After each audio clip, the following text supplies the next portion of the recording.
آج کل جو دماغی بیماریاں نا بہت اسپیڈ کے ساتھ بڑھ رہی ہیں, بہت اسپیڈ کے ساتھ. دیکھو ایک اصول یاد رکھو کہ آپ اگر ہاتھوں سے وزن اٹھانا چھوڑ دیں تو ہاتھ کیا طاقتور ہو جائیں گے؟ بولو نا, کمزور ہو جائیں گے. آپ کیا میں انرجی سیو کر رہا ہوں, ہاتھ کی انرجی کیا کر رہا ہوں؟ سیو. وزن نہیں اٹھا رہا میں تو سیو ہوگی.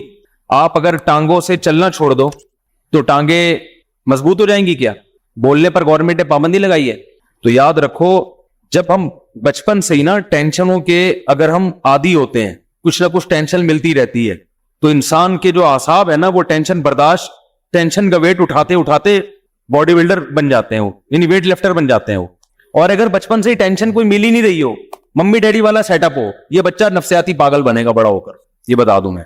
یہ وہمی بھی بنے گا اور یہ دماغی یہ خودکشی بھی کر سکتا ہے, یہ ذرا سی ٹینشن میں پاگل بھی ہو سکتا ہے, الٹا ہی ہو جائے گا. تو آج کل جو ماں باپ نے بچوں کو جو ممی ڈیڈی والی زندگی دے دی ہے, بہت زیادہ میرا بچہ چماٹ نہیں مارنا, تھپڑ تو ماں, ایکچولی بچوں کی سیلف ریسپیکٹ پہ بہت اثر پڑتا ہے. اس سے بچے کی ایسی کی تیسی. ہاں ایسا بھی نہیں ہونا چاہیے کہ آپ بازو کو طاقتور بنانے کے لیے اتنا ویٹ اٹھا لیں کہ ہڈی چٹک جائے آپ کی, تو بچے کو اتنی ٹینشن ہونا شروع ہو جائے کہ گھر اس کے لیے عذاب بن جائے. جو آ رہا ہے جا رہا ہے اس کو ذہنی طور پر ٹارچر کر رہا ہے, تو اس سے بھی دماغ خراب ہوتا ہے اس کا. لیکن نیچرل لائف جو ہے نا, جو ہمیشہ سے چلتی آ رہی ہے, اس سے جب ہٹ جائیں گے تو یہ مسائل کھڑے ہوں گے. ہمیں یاد ہے پہلے وہمی بھی نہیں ہوتے تھے لوگ, اور نہ پاگل کہیں لاکھوں میں کوئی ایک نظر آتا تھا, وہ بھی کوئی ایکسیڈنٹ کی وجہ سے, دماغی چوٹ کی وجہ سے. بڑے بڑے سخت حالات لوگ برداشت کر لیتے تھے. ہم تو اپنے بڑوں سے جب حالات سنتے تھے نا آپ کے کہ بھئی ایک خاتون کے ایک بچہ مر گیا, پھر دوسرا مر گیا, پھر تیسرا پیدا ہوا وہ مر گیا, پھر چوتھا پیدا ہوا, بڑے ہو کے مرتے رہے, پھر بھی صبر کر رہی ہیں. اور میاں خراب نکلا, میاں شرابی نکلا, وہ ٹارچر کرتا ہے. بچوں کو ماں باپ بہت کوٹتے پیٹتے تھے, بچے باغی نہیں ہوتے تھے. اب 2 تھپڑ لگاؤ بچہ کیا ہو جاتا ہے؟ باغی ہو جاتا ہے. تو ایک مسئلہ تو یہ ہے کہ بچہ بچپن سے تھوڑی بہت ٹینشن اس کو ملنی چاہیے, تھوڑی بہت ڈانٹ ٹپٹ مار کٹائی کبھی کبھار ہونی چاہیے. بہت دنوں سے نہیں ہوئی تو ایک دفعہ آدمی احتیاطاً 1-2 تھپڑ بلا وجہ نہ لگائے, کوئی بات پہ لگائے, ٹھیک ہے, کبھی کبھار. اس سے تھوڑا عادت ہوتی ہے کہ ابا ہے بھائی مار سکتا ہے. دوسری بات یہ کہ بچوں کو خراب کرنے والی چیز باہر کا ماحول ہے, یہ انوائرمنٹ جو ہے نا باہر کا. اسکول کالجز میں یہ بتایا جاتا ہے, بچوں کو یہ نہیں سکھایا جاتا. جو لبرل ٹیچرز ہیں, آج کل تو لبرلزم پھیل رہا ہے نا کہ بھائی ماں باپ اگر سختی بھی کریں برداشت کرو, الٹی پٹیاں پڑھائی جا رہی ہیں ان کو. آپ کسی بچے کے سامنے ہی کہتا ہے بھائی تمہارا باپ تو ایسا ہے, بھائی تمہارا فلاں تو ایسا ہے, تو بچے کے دل سے اپنے باپ کی عظمت ختم ہو جائے گی. تو باہر بہت سارے لوگ ہیں جو آپ کے گھر کو کیا کر رہے ہیں؟ خراب. عورتیں کیوں خراب ہوتی ہیں؟ وہ جب دوسری عورتوں کے گھروں میں جاتی ہیں تو دوسرے کی میاں کی خوبیاں ان کو نظر آ رہی ہوتی ہیں, خامیاں نظر نہیں آتی, اور اپنے میاں کی خامیاں نظر آ رہی ہوتی ہیں, خوبیاں نظر نہیں آ رہی ہوتی. یہ بہت ہو رہا ہے. اب وہ گئی کسی آنٹی سے ملنے کے لیے, اس کے گھر میں دیکھا بھائی وہ تو اپنی وائف کو گاڑی میں بٹھاتا ہے, ایسے دروازہ کھول کے یوں کر کے بٹھاتا ہے, یہ نہیں پتا کہ وہ کنڈی ٹوٹی ہوئی ہے اس کی, وہاں سے کھلتا نہیں دروازہ اندر سے, ٹھیک ہے نا. اب وہ یہی ایک خوبی ہے, چلو عزت دے رہا ہے. آپ ذرا تحقیق کرو تو پتا چلے گا خرچہ دھیلے کا بھی نہیں دے رہا. مجھے کبھی پچھلے ہفتے ایک فیملی کا میٹر سامنے آیا کہ خاتون نے کسی نے بتایا کہ وہ شوہر اس خاتون کو بہت عزت دیتا ہے, بہت رسپیکٹ کرتا ہے اپنی وائف کو. دیکھیں وہ شوہر ہے, اتنی رسپیکٹ, اتنی عزت, اور اتنی اس کے غم میں شریک ہوتا ہے, اس سے اپنی باتیں شیئر کرتا ہے. اور ایک ہمارے میاں ہیں, وہ خاتون بتا رہی ہیں, ایک ہمارے میاں ہیں. میں نے تحقیق کی, میں نے کہا مجھے پتا چلا کہ وہ جو اتنی عزت دے رہا ہے نا میاں, اس کی بیوی جاب کر رہی ہے, اپنا خرچہ اپنے بچوں کا خود اٹھا رہی ہے, میاں اپنا خرچہ الگ اٹھا رہے. اور یہ جو خاتون ہے نا جن کے میاں اتنی عزت نہیں دے رہے, یہ سارا خرچہ خود اٹھا رہے. میں نے کہا آپ کا میاں اس سے کروڑا گنا بہتر ہے. یہ انگریز والے اخلاق ہے تھینک یو کہنے والے, روکڑا خرچ کرنے کا ہے ہی نہیں. اور بھائی تمہارے میاں نے تمہیں گھر دے دیا لے کے, تمہیں گیس بجلی کا, اب ایک تھینک یو رہ گیا اس کی زبان پہ, چھوڑ دو یار, اس میں کیا جا رہا ہے یار. ساری ذمہ داری تمہارے میاں نے تمہاری اور تمہارے بچوں کی اٹھائی ہوئی ہے. تو وہ اس طرح سے عزت نہیں دے رہا, دے دے تو بہت اچھی بات ہے, لیکن اس کی عزت دیکھ کے دھوکا مت کھاؤ. اس کو بولو کہ ایسا کر, تو ایسا کر کے, اچھا بیگم کو بولو کہ ٹھیک ہے, اس خاتون کا شوہر بولے ٹھیک ہے بیگم اب میں اتنے ہی پیسے تمہیں دوں گا جتنا وہ اپنی بیوی کو دے رہا ہے, اور اس کے بدلے تھینک یو مجھ سے صبح شام 25 دفعہ لے لیا کرو, ہر بات پہ تھینک یو اور عزت دو. عورت تیار ہوگی, عورت کہے گی پیسے دے دیا کرو, بے شک اس سے پہلے 10 گالیاں اور اس کے بعد 20 گالیاں. اگر آپ کا سیٹ آپ کو 25-30 گالیوں کے بعد 50,000 روپے دے, آدمی کہتا ہے 25 اور دے دے لیکن پیسے دے دے. قربانی تو یہ ہے نا, بہت مشکل ہے, بہت مشکل. اسی طرح بہت سے والدین اپنی اولاد پہ خرچ کر رہے ہیں, خون پسینہ بہا کے, رکشے چلا کے, ٹھیلے لگا کے اپنے بیٹے کو کھلا رہا ہے. بیٹا 1-2 تھپڑ سے بدگمان ہو جاتا ہے کہ میرا باپ مجھے مارتا ہے, میرا باپ مجھ سے کٹائی کی تھی. بہت بے شرمی کی بات ہے. وہ تیرا باپ تیرے لیے کما رہا ہے, خون پسینہ بہا کے تیری روٹی کا انتظام کر رہا ہے, عزت کے ساتھ تجھے گھر میں بٹھایا ہوا ہے. تو کسی کے بھی احسانات دیکھے جاتے ہیں, احسانات کا حجم زیادہ ہے تو یہ چند چیزیں اگنور کی جاتی ہیں. ورنہ تو پھر انگریز ہم سے بہت اچھے ہیں, ایک دھیلا بھی خرچ نہیں کرتے, نہ اپنی اولاد پہ نہ اپنی بیوی پہ. بات کا اسٹائل دیکھو انگریزوں کے, یہ گالیاں ہیں جو ہمارے یہاں چل رہی ہے انگلش میں ہوں گی, اتنی بری لگتی نہیں ہے وہ انگلش میں, ٹھیک ہے نا, لیکن کوئی ذمہ داری اٹھانے کے لیے تیار ہے ہی نہیں. ہمارے ایک دوست امریکہ میں, انہوں نے کہا کہ یہاں کسی گوری سے کم عمر لڑکی سے اگر کوئی انگریز کہہ دے نا میں تم سے شادی کرنا چاہتا ہوں, خوشی سے بے ہوش ہو جائے گی. کیوں؟ اس کو پتا ہے کوئی شادی نہیں کرتا, سب گرل فرینڈ بنا کے مزے اڑائیں گے بس. تو ذمہ داری تو ہمارے ہاں اٹھائی جاتی ہے. ہمارے ہاں مرد اپنے کندھوں پہ بچوں کا بوجھ بھی, بہنوں کا بوجھ بھی, ماں باپ کا بوجھ بھی, اور ایک بھائی اگر بے روزگار ہے اس کا بوجھ بھی, وہ بھی پان گٹکی کے پیسے بڑے بھائی سے لے رہا ہوتا ہے. سارے بوجھ اٹھا کے اگر 8-10 گالیاں روزانہ دے, اس کا حق بنتا ہے کہ گزرتے ہوئے ویسے ہی گالیاں پارسل کر کے جایا کرے. اس کو اتنا تو رائٹ, اتنا پیسہ خرچ کر رہا ہے بھائی, نہیں آ رہی بات تو رہنے تو جیسے چل رہے ہو ویسے ہی ٹھیک. تو یہ بھی بڑا مسئلہ ہے کہ آپ کی اولاد کو جو باہر لوگ ہیں وہ کیا کرتے ہیں, خراب. اس زمانے میں بچوں کو باہر دوستیاں لگانے مت دو, بگڑیں گے. ان کو صحیح راستہ دکھانے والے کم ہوتے ہیں, بگاڑنے والے مارکیٹ میں زیادہ ہوتے ہیں. تو ایک وجہ تو وہ ہے کہ ٹینشن آج کل لوگوں کے پاس ہے ہی نہیں نا. تو جب تھوڑی, آپ کو پتا ہے سویڈن میں خودکشی کا ریشو سب سے زیادہ ہے, اور اس کی وجہ یہ ہے کہ سویڈن ٹینشن فری ملک ہے. حیرت کی بات ہے, جس ملک میں ٹینشن زیادہ, غربت زیادہ ہے نا, بے روزگاری, غربت, وہاں خودکشیوں کا ریشو کم ہے. یہ کتنی بڑی حقیقت ہے, سمجھ میں نہیں آ رہی بات. دیکھو پاکستان ایک پسماندہ ملک ہے نا, اتنی خودکشی نہیں ہے یہاں پہ. یعنی آپ خود اندازہ لگاؤ نا کہ سویڈن میں بے روزگاروں کو الاؤنس ملتے ہیں. یعنی جو لوگ سویڈن ہو کر آئے ہیں وہ کہہ رہے ہیں ٹینشن تلاش کرنے سے نہیں ملتی یہاں پہ, گوگل پہ سرچ کرنا پڑتا ہے. بھائی کسی کے پاس ٹینشن ہو تو تھوڑے دن کے لیے چاہیے, پاکستانیوں کو چاہیے ہوتی ہے نا, وہ پریشان ہو جاتے ہیں, ٹینشن کیوں نہیں. تو اس کے باوجود سب سے زیادہ خودکشی کہاں ہو رہی ہے, اس کنٹری میں ہو رہی. کیوں ہو رہی ہے؟ اس کی وجہ یہ ہے کہ قدرت کی طرف سے ذرا سی کوئی پریشان, قدرت تو دیتی ہے ٹینشن, چاہے آپ کا ملک ٹینشن فری ہو جائے, اللہ کی طرف سے ٹینشنیں آتی ہیں تو وہ برداشت نہیں کر پاتے. برداشت نہیں کرتے تو جا کے وہ لٹکنے کی کوشش کرتے ہیں اور کمبوں سے چپکنے کی کوشش, اس کا یہ بڑا نقصان ہوتا ہے. اور کوئی بات پوچھنی ہو بھائی؟ دیکھو بات کسی مسلک کی نہیں ہے, جس کا عقیدہ شرکیہ ہے اس کے پیچھے نماز جائز نہیں ہے. سمجھتے ہو؟ اسلام میں آپ جیسے کسی کو دائرہ اسلام سے نکال نہیں سکتے, زبردستی لا بھی نہیں سکتے دائرہ اسلام میں. لوگ بہت براڈ مائنڈڈ بنتے ہیں کہ ہم ہر ایک کے پیچھے نماز پڑھ لیتے ہیں, ایسا نہیں ہوتا. آپ کو جوڑ پیدا کرنے کے لیے اسلام کی جو حدود ہے, جو باؤنڈری اسلام نے کھینچی ہے, اس باؤنڈری کے اندر رہنا پڑے گا. اور ایک بات خوب اچھی طرح سمجھ لیں, پہلی بات تو یہ ہے کہ جس کا عقیدہ شرکیہ ہو اس کے پیچھے نماز جائز نہیں ہے, چاہے اہل حدیث ہو, چاہے دیوبندی ہو, چاہے بریلوی ہو, چاہے کوئی بھی ہو. عقیدہ شرکیہ ہے تو اس توحید پرست ہونا ضروری ہے. دوسری بات یہ ہے کہ جوڑ پیدا کرنے کے لیے آج کل یہ بھی ایک ٹرینڈ چل نکلا ہے کہ بس لوگوں کو دین پہ لے کر آنا ہے. اس کے لیے اسلام کی جو بیسک اصول ہے انہی کی دھجیاں اڑا دی جاتی ہیں. تو لوگوں کو دین کے قریب کرنے کے لیے آپ جو اسلام کے بنیادی اصول ہے, اسلام نے جو باؤنڈری کھینچی ہے, اس میں تبدیلی نہیں کر سکتے. نبی صلی اللہ علیہ وسلم نے 13 سال مکہ میں دعوت دی ہے, چند لوگوں کے سوا کوئی بھی ایمان نہیں لے کر آیا. اور مشرکین کیا کہتے تھے کہ تھوڑی سی لچک پیدا کر دیں, تھوڑی سی ہماری بات مان لیں. آپ نے مصلحتاً بھی ان کی بات نہیں مانی کہ اسلام کی جو بنیادی احکام ہے نا ان میں کمپرومائز نہیں ہوگا.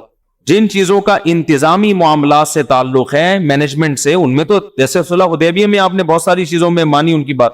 لیکن اگر وہ یہ معاہدہ کرتے کہ آپ ایک نماز چھوڑ دیں تو نبی اس شرط کو تسلیم نہیں کرتے. بھائی نماز بھی نہیں چھوڑ سکتے, روزہ بھی نہیں چھوڑ سکتے, داڑھی بھی نہیں کاٹ سکتے ہم, ٹھیک ہے نا, چوری کو جائز بھی نہیں, زنا کی بھی اجازت نہیں ہو سکتی. تو اسی طرح یاد رکھو آج کل ایک بہت بڑا مسئلہ یہ ہو گیا ہے کہ ہماری حدود ساری ختم ہوتی چلی جا رہی ہیں. اور یہ بھی اس ذہن میں رکھیں کہ نبی صلی اللہ علیہ وسلم کی سیرت میں جہاں ہمیں معاف کرنا ملتا ہے وہاں انتقام لینا بھی ملتا ہے. اب یہ کام ہوتا ہے کہ کون سا موقع معاف کرنے کا ہے اور کون سا موقع انتقام لینے کا ہے. بعض دفعہ انتقام لینے میں یہ فائدہ زیادہ ہوتا ہے. علماء نے لکھا ہے دیکھو نبی کتنے رحمت للعالمین تھے نا, کتنی رحمت تھی, لیکن خودکشی ایک شخص نے کی, نبی نے اس کا جنازہ نہیں پڑھایا. حالانکہ آپ تو رحمت للعالمین ہیں اور اس کا جنازہ فی نفسی ہی جائز بھی ہے تو مسلمان نہ وہ. علماء کہتے ہیں اس حدیث کی روشنی میں علماء کہتے ہیں کہ جو خودکشی کرے گا مسجد کا مقتدا رہبر یا کوئی بڑا عالم اس کا نماز جنازہ نہ پڑھائے, بائیکاٹ کرے. لیکن ہم کیا کر رہے ہوتے ہیں یہاں پہ, نہیں بھائی اس کی تعریفوں پہ پول باندھ رہے ہوتے ہیں. وہ جو انڈیا میں ایک لڑکی نے خودکشی کی تھی نا, بہت لوگوں نے ترس کھایا. میں نے کوئی ترس والا بیان نہیں کیا, میں نے کہا اللہ مغفرت کرے, مسلمان تھی لیکن کوئی اچھا کام نہیں کیا. یہ واجب التعزیر ہے بھائی.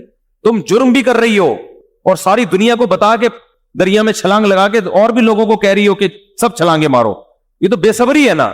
نیکی کو پروموٹ کیا جاتا ہے, ہائی لائٹ کیا جاتا ہے کہ دیکھو غم کے موقع پر میں یہ صبر کر رہی ہوں, تو آپ لوگ بھی صبر کرنا سیکھو. عادت نہیں لیکن مجھے ٹینشن اتنی ہو گئی, ہاں 2 بوتلیں چڑھا لیا اور ویڈیو بنا کے یوٹیوب پہ ڈال دے. لوگ کہیں یار اتنا نیک آدمی کو یہ اتنا مجبور کر دیا اس معاشرے نے, اس ظالم معاشرے نے اتنے نیک آدمی کو ایسا مجبور کر دیا کہ شراب پی رہا ہے, اس کی ساس پہ مقدمہ ہونا چاہیے. اس داماد کو کس نے ٹینشن دی ہے؟ ساس نے. اس کے سسر پہ مقدمہ, اس کی بیوی کو جیل میں ڈال دینا چاہیے, اس کی ٹینشن ہے. ابے بھائی ٹینشن اس نے دی ہے نہیں دی ہمارے سامنے نہیں, تو جو جرم کر رہا ہے نا تو لوگوں کو گواہ بنا رہا ہے. اب اس انڈیا کی وہ لڑکی کی ساس غلط تھی نہیں تھی ہمیں نہیں پتا, لیکن آپ کا غلط ہونا تو آپ نے خود ثابت کر دیا نا اپنے آپ کو حرام موت مار کے. دیکھو میں اپنے آپ کو اس لڑکی سے بہتر نہیں سمجھتا, قیامت میں شاید وہ بخشی جائے اور ہم لٹکے ہوئے ہوں, لیکن اصول کی بات شریعت کی جو ہے وہ تبدیل نہیں ہو سکتی. جرم کو پروموٹ کرنے کی, ہائی لائٹ کرنے کی اور اس کی حوصلہ افزائی کرنے کی اجازت نہیں ہے. ہم تصویر کے ایک رخ کو دیکھتے ہیں, دوسرے رخ کو نہیں دیکھ رہے ہوتے. ایک بہت بڑا سنگر تھا, جب اس کی ڈیتھ ہوئی ہے تو اس کا جنازہ لایا گیا ہمارے ہاں. ہمارے شیخ حضرت مفتی رشید احمد صاحب کے حضرت نے انکار کر دیا نماز جنازہ پڑھانے سے, پھر میں نہیں پڑھاؤں گا. ہو سکتا ہے چھپ کے بہت دعائیں مانگی ہوں اس کے لیے, بظاہر یہی لگتا ہے اکیلے میں بہت روئے ہوں گے اللہ اس کو معاف کر دے, کھلے عام اس کا جنازہ نہیں پڑھا ہے تاکہ عبرت ہو. کوئی اچھی موت نہیں ہے یہ. ہاں کوئی چھپ کے جرم کر رہا ہے, اپنے جرم کو خود ہی چھپا رہا ہے, تو ہمیں بھی حکم ہے اس کو ہم چھپائیں. ایک اپنے آپ کو ایکسپوز کر دیا اس نے, وہ تو لوگوں کو ترغیب دے رہا ہے جرم کی. تو اس لیے بھائی ان چیزوں میں آج بے اعتدالی بہت ہونے لگی ہے, ہم حدود شریعت سے تجاوز کرتے ہیں.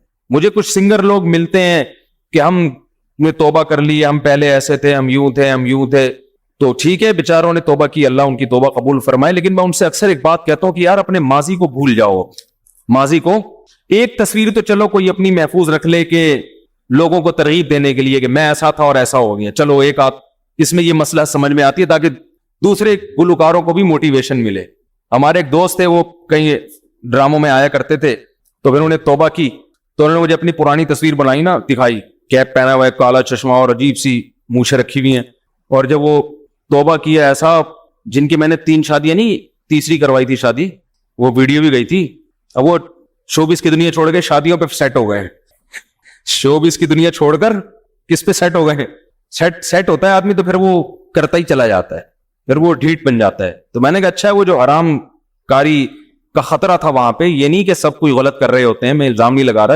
تو کیا نتیجہ نکلا کہ اب انہوں نے اتنا پیارا ان کا حلیہ ہو گیا, تو وہ ایک تصویر انہوں نے رکھی ہوئی ہے, وہ فیس بک پہ بھی ڈالی تھی کہ یہ زیادہ اچھی ہے یہ والی, سب وہ نورانی چہرے کو کہہ رہے تھے ماشاءاللہ ماشاءاللہ. تو ایک تو چلو عبرت کے لیے ٹھیک ہے, لیکن اپنی ساری تصویریں کہ میں ایسے ناچتا تھا, میں یوں کرتا تھا, میں یوں, بھائی یہ تو آپ اپنے گناہ کو کیا کر رہے ہو. آپ اپنے حج و عمرے کی تصویر سمجھ میں آ رہا ہے کہ میں سردی میں رو رہا تھا. اول تو اس کو بھی ضرورت نہیں ہے, لیکن یہ کوئی پھر بھی ایک سمجھ میں آنے والی چیز ہے. تو اپنے گناہ کی یادگاریں محفوظ رکھنا یہ اچھا کام نہیں ہے. نبی صلی اللہ علیہ وسلم نے فرمایا کہ ایمان کی مٹھاس کا, حدیث کا مفہوم ہے, اس وقت انسان کو محسوس ہوتی ہے جب وہ کفر کی دنیا یا گناہ کی دنیا میں جانے کو اتنا برا سمجھے جیسے آگ میں چھلانگ لگانے کو. اس کو اتنی نفرت ہو اس ماضی کی دنیا سے کہ میں نے کس گن میں زندگی گزار رہا تھا, پھر اس کا مطلب ہے خاندانی توبہ کی ہے اس نے.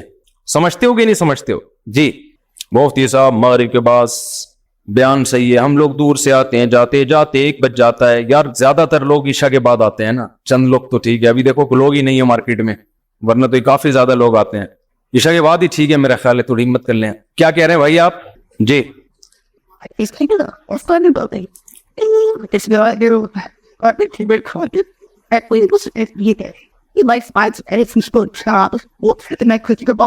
جی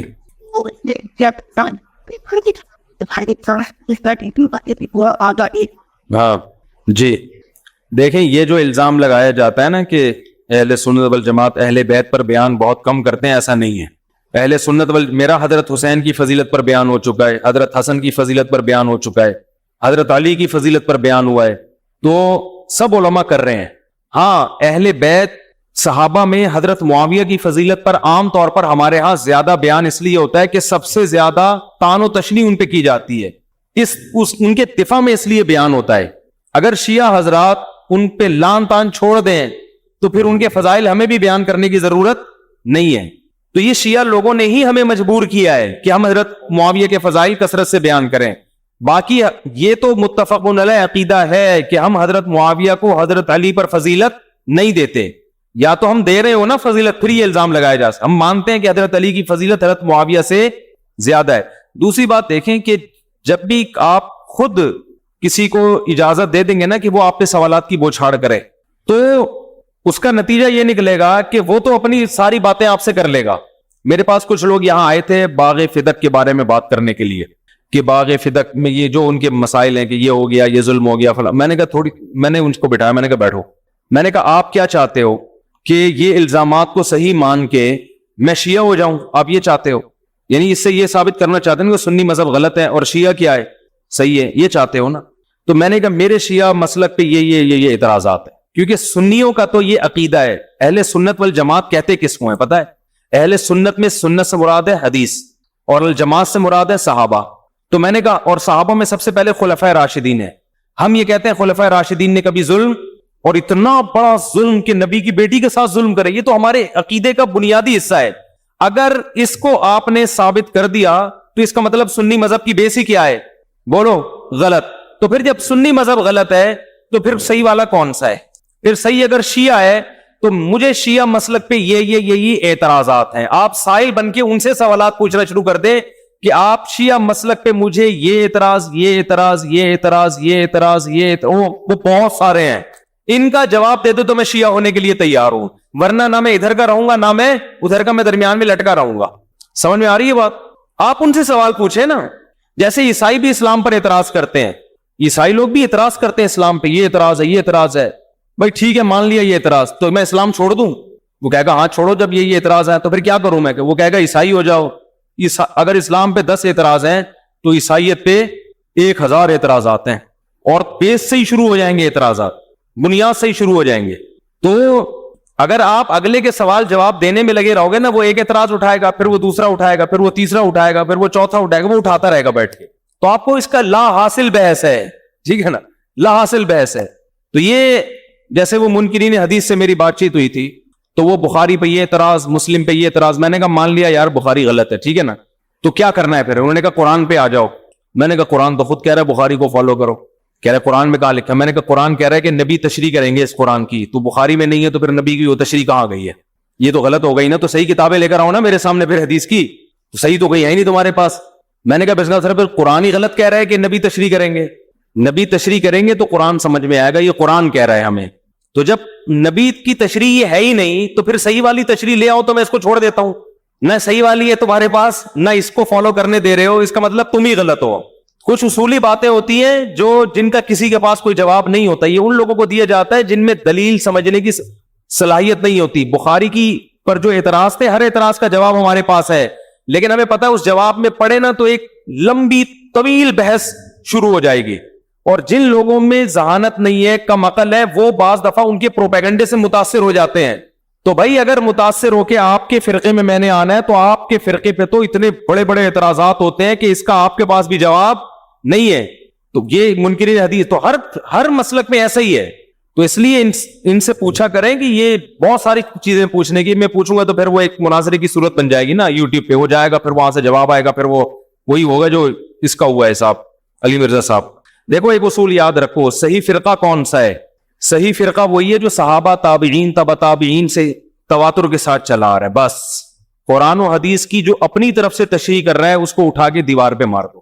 ورنہ دلیل خوارج کے پاس بھی تھی، معتزلہ جو پہلے اسلام میں بڑے بڑے فرقے پیدا ہوئے ہیں، ہر ایک قرآن اور حدیثی سے بات کرتا تھا، لیکن جنہوں نے صحابہ کو فالو کیا ان کو اللہ نے محفوظ کیا، اور باقی سارے فرقے آہستہ آہستہ ختم ہو گئے.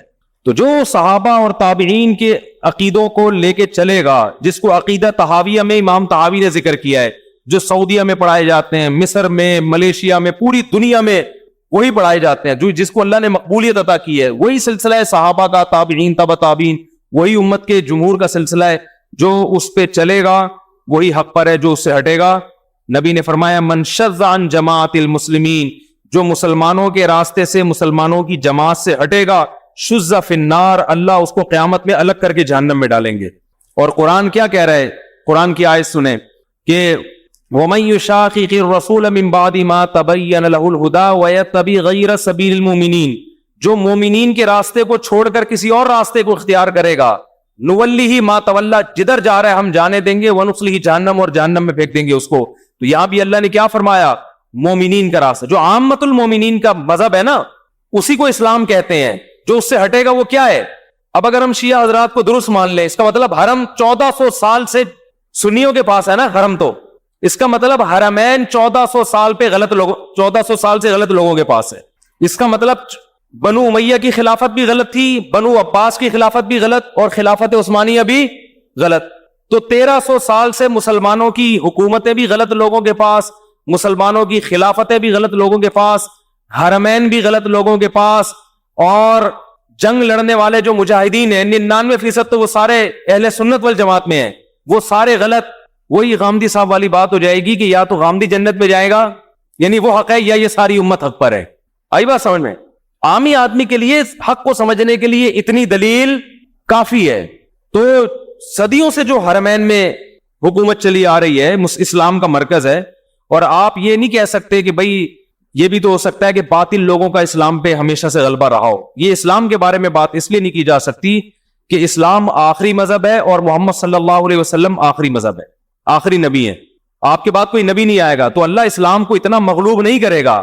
قرآن کے الفاظ دیکھیں، هو الذی ارسل رسولہ بالہدی ودین الحق لیظہرہ علی الدین کلہ، اللہ نے اپنے حبیب کو جو دنیا میں بھیجا تاکہ وہ اس کو تمام دینوں پہ غالب کر دیں.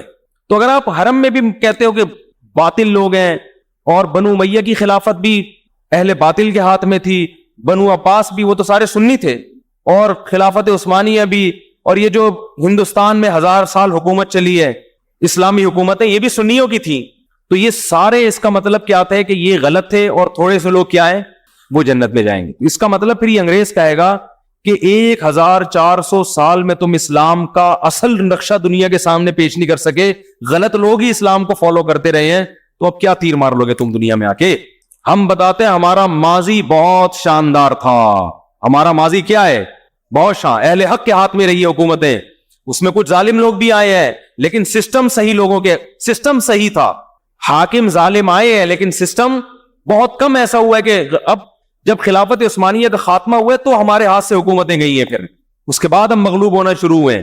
تو یا تو ان تھوڑے سے لوگوں کو صحیح مان لو، اور پھر انسان آبزرو بھی کرتا ہے. آپ محفلوں میں بیٹھ کے دیکھیں، آپ اہل حق کی محفلوں میں بیٹھ کے دیکھیں، ان کے بات کا انداز، ان کے دلائل کا انداز آپ کو کچھ اور نظر آئے گا.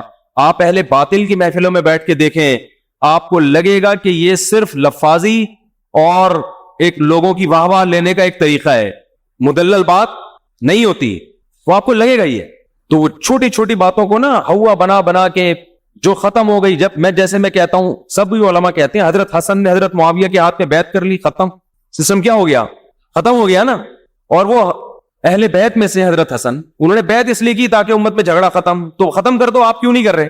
لوگ کہتے ہیں وہ ختم نہیں، وہ تو بعد میں بھی لڑائیاں ہوئی. تو غلط کیا انہوں نے جنہوں نے لڑائیاں کی بعد میں. آپ تو نہ کرو نا، اب آپ ختم کر دو.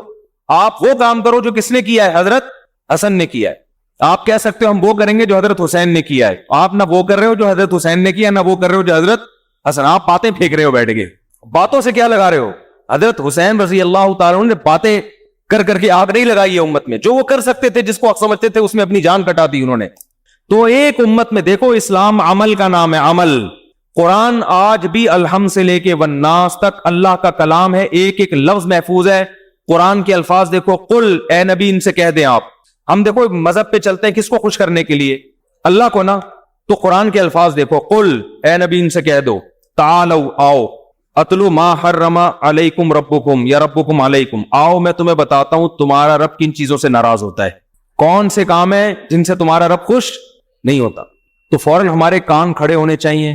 اللہ ہمیں خود بتا رہا ہے, بھائی مجھے راضی کرنا چاہتے ہو تو کیا کرنا پڑے گا. اور انداز دیکھو, یہ تعالو کا لفظ ایسے موقع پہ جیسے آدمی بیچارہ وہ گمراہ اور حیران سرگردان پھر رہا ہو, اسے صحیح راستہ نہ مل رہا ہو, ٹھوکرے کھا رہا ہوں, یار اس فرقے کے پاس جاؤں, اس فرقے کے پاس جاؤں, اس کی تقریر سنوں, اس کی تقریر, کھوپڑی گھومتی ہے نا آدمی کی. راستہ بھولا ہوا ہو تو بندہ بلاتا ہے, ادھر آ یار میں تجھے بتاتا ہوں, اے تو خام میں پتہ نہیں کبھی اس کے پاس جا رہا ہے, کبھی ایسا ہوتا ہے نا. کیا ہو گیا بھائی, ایسا ہوتا ہے کہ نہیں ہوتا؟ آپ بلاتے ہیں, ابے بھائی وہ بیچارہ ادھر جا کے وہ اس کو غلط, وہ کہہ رہا ہے انڈا موڑ ادھر ہے, وہ کہہ رہا ہے بیان عشاء کے بعد ہوتا ہے, کوئی کہہ رہا ہے مغرب کے بعد ہوتا ہے, کوئی کہہ رہا ہے وہ ادھر بیٹھتے ہیں, کوئی کہہ رہا ہے ایسا ہی ہوتا ہے نا, وہ کہہ رہا ہے بریانی وہاں اچھی ملتی ہے, وہ کہہ رہا ہے وہاں. تو آپ ابے ادھر آ, ادھر تو خام میں یہ انون آدمی ہے, تو دوسرے شہر سے آیا, لوگ تجھے بیوقوف, ادھر آ میں تجھے بتاتا ہوں, ادھر بیٹھ شاور. پھر آپ اسے تمیز سے بتاتے ہیں تو وہ مطمئن ہو جاتا ہے. تو اللہ کا بھی انداز بولو یہی, قل, اے نبی ان سے کہہ دو, اور آج بھی کہہ رہے ہیں, تعالو, آؤ, اتلو, میں تمہیں پڑھ کے سناتا ہوں کیا کرنا ہے اور کیا نہیں کرنا. تو اپنی تقریروں میں بھی اسی چیز کو فوکس کرو. ایران توران بیٹھ کے بیان, جو ماضی کے قصے وہ ہو چکے, ان کو اٹھانے سے کچھ بھی نہیں ہوگا. تعالوا اتلوا ما حرم ربکم علیکم اللہ تشرکوا بہ شیئا. سب سے پہلے ان کو یہ بتا دو کہ اللہ اپنے ساتھ شرک برداشت نہیں. صرف یا اللہ مدد کا نعرہ لگے گا, یا اللہ مدد کے علاوہ کسی اور چیز کا نعرہ نہیں لگے, نہ یا علی مدد, نہ یا غوث آدم, نہ یا رسول اللہ, کچھ بھی نہیں. اللہ ایک ہے, عبادت صرف اسی کی ہوگی, اس کے ساتھ کسی کو شریک نہیں کرنا. اللہ تشرکوا بہ شیئا وبالوالدین احسانا. اور ان کو بتاؤ کہ ابا اماں کے ساتھ اچھا سلوک کرنا ہے. نہیں آ رہی بات؟ ان میں سے بہت سو کا اپنے باپ اور ماں کے ساتھ اچھا سلوک نہیں ہوتا. ان کے قدموں میں جنت تلاش کرنی ہے. اور وَلَا تَقْتُلُوا أَوْلَادَكُمْ مِنْ إِمْلَاقٍ, غربت کے خوف سے اپنی اولاد کو قتل نہیں کرنا. پریگنینسی میں آج مائیں اپنے بچوں کو ضائع کر دیتی ہیں کہ شوہر کی ارننگ کم ہے. اللہ فرماتے ہیں نَحْنُ نَرْزُقُكُمْ وَإِيَّاهُمْ, اولاد کے معاملے میں مجھ پہ اعتماد کرنا ہے, جو خدا تمہیں روزی دے رہا ہے وہی اس کو بھی دے گا. آج یہ کتنا بڑا ہمارے یہاں ایک اخلاقی جرم ہے کہ نسل روکی جا رہی ہے, کھلائیں گے کہاں سے؟ یعنی آپ اپنے کیلکولیٹر